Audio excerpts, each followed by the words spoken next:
एकदाची संक्रांत झाली की मग आपल्याला असते हळदी कुंकाची लगबग. तर असंच एका ठिकाणी माझ्या मैत्रिणीच्या इथं हळदी कुंकू होतं, त्याच्यासाठीच आम्ही तयार होऊन जात होतो.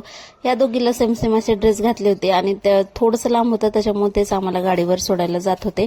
तर जाता जाता आम्ही देऊत राहत असल्यामुळे तिथं कीर्तन वगैरे चालू होतं आणि घरी पोहोचलो तर इथं पण अगोदरच मुलं होते आणि त्याच्यासोबत ही मस्त अशी धिंगाणा खेळत होती आणि एक त्यातली झोपली होती. तर हे नवीनच त्यांनी मंदिर घेतलेले, किती सुंदर वाटतंय स्वामी समर्थ महाराजांचं.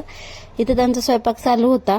जरा मी उशिराच आले होते, सगळ्या बाया येऊन गेल्या होत्या म्हटल्या दुपारीच. आणि इथं चिल्ल्या पिल्लांचं फोटो सेशन चालू होतं. ती गाथा त्यांच्याकडे होती आणि इथं झालं होतं आमचं हळदी कुंकू वगैरे लावणं. तर ह्या निमित्ताने का असं ना घरी जाणं येणं होतं आणि मैत्रिणीची भेट सुद्धा होती. तिथं वाण वगैरे घेतलं आणि घरी आल्याच्या नंतर छान असं जेवण केलं. तिथं आम्ही छान छान असे फोटो सुद्धा काढले होते. अगोदरच आईने स्वयंपाक वगैरे करून ठेवला होता, त्याच्यामुळे आले की आम्हाला लगेच जेवायला सोपं पडलं. वाणामध्ये त्यांनी ही मला प्लेट दिली होती. आजचा व्हिडिओ कसा वाटला नक्की सांगा. धन्यवाद. आणि चॅनलवर जर नवीन असेल तर चॅनलला सुद्धा नक्कीच सबस्क्राईब करा.